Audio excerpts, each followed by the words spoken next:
Today we're going to be presenting a case about Allison. Allison is 17 years old and she presents with an acquired traumatic brain injury from a motor vehicle accident. Her family is very supportive, but they have limited healthcare experience. In high school, Allison is very involved with college preparatory classes. She's a member of her softball team, and she's also very active in the debate and drama club. In her community, she is part of her church youth group, and she also volunteers at a homeless shelter preparing meals. Some of the client factors affecting performance for Allison would be the following. First, I'm going to talk a little bit about her strengths. She's very cooperative and pleasant and very easy to work with. She's also oriented to space and time, and this will help with some of the interventions that we're going to talk about later. Right now, Allison presents with no motor impairments. Some of her performance skill deficits are decreased endurance, displays some cognitive and memory deficits, especially in visual memory, sequencing, multiple digit math, and also delayed executive functioning and concrete problem solving, mainly in mental flexibility and organizing information. What does Allison want? Based on the interview, here are the occupations that Allison wants or needs to do. Areas of occupation include education. Allison needs to go to school and she's expected to do her homework. Social participation, Allison wants to go shopping with her friends and also chat online. Work and community, Allison would like to return to her role in the community volunteering at her homeless shelter. Right now, I'm going to present some purposeful interventions for Allison. Purposeful interventions have a specific and predetermined goals, and they facilitate practice in problem solving. This allows for integration of skills to accomplish desired occupations. One great thing about purposeful interventions is that they do not have to take place in the desired environment to be effective. Since executive functioning is a major deficit for Allison, I feel like the purposeful interventions stated above will target these deficits. Purposeful interventions. Educational interventions for Allison. Allison will practice math card games in a therapeutic setting. The targeted skills for this intervention will be visual memory, sequencing, and multiple digit math. Social participation intervention. Allison will practice having a conversation with OT regarding what type of clothes she likes. Targeted skills for this is going to be mental flexibility, conversation skills, and taking turns exchanging information, as well as social skills so Allison can get back to chatting with her friends online. Work and community interventions will be Allison will practice plating up her food in a therapeutic setting during breakfast and lunch. The targeted skills for this are going to be sequencing, mental flexibility, and endurance so she can get back to the homeless shelter serving foods. The literature does support purposeful interventions.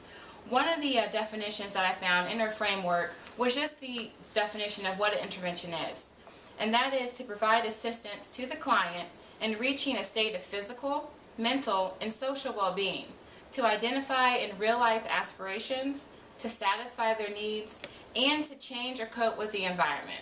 I feel like the purposeful interventions I stated above will help Allison do just this. I also found a study that talks more about feelings of mastery and satisfaction are going to be higher when you have an activity that directly addresses the client's desires and their current skill set.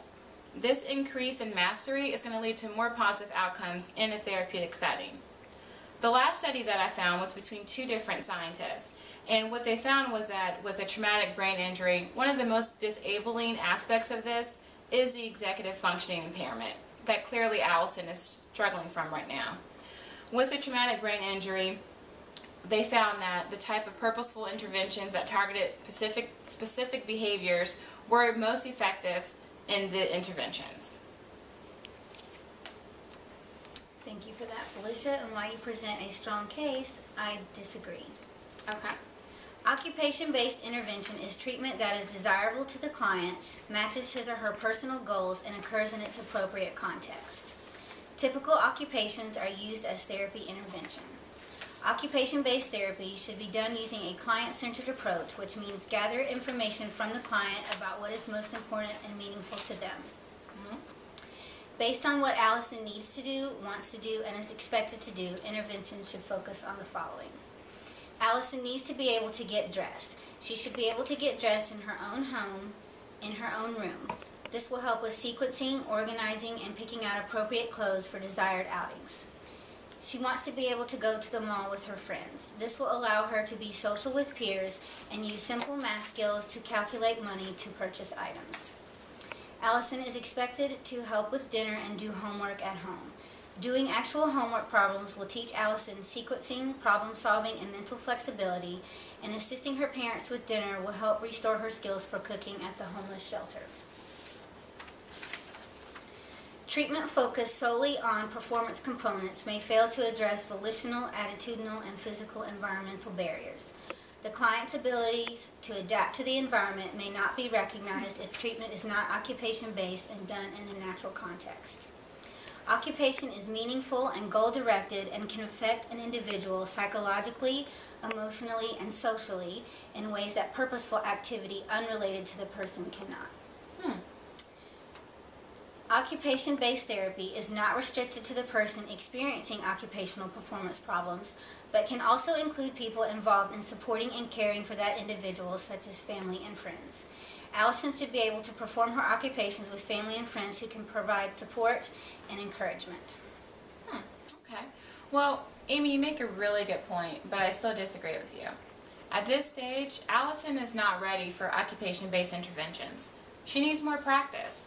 And she needs more practice at the targeted skills that I mentioned above in a therapeutic setting first.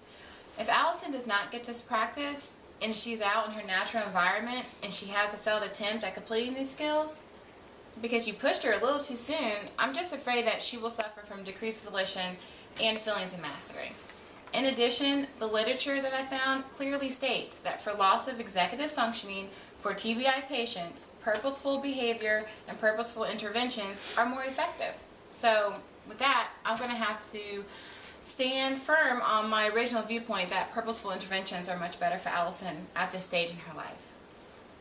Well, just because Allison can master practice of performance components in the clinic does not automatically mean that practice will transfer to the familiar environment of her home. Being in a familiar environment with family will help provide encouragement and increase her volition. Treatment should be collaborative based on the client's occupational goals for life and not just goals for treatment. Okay. Nice talking with you. The end.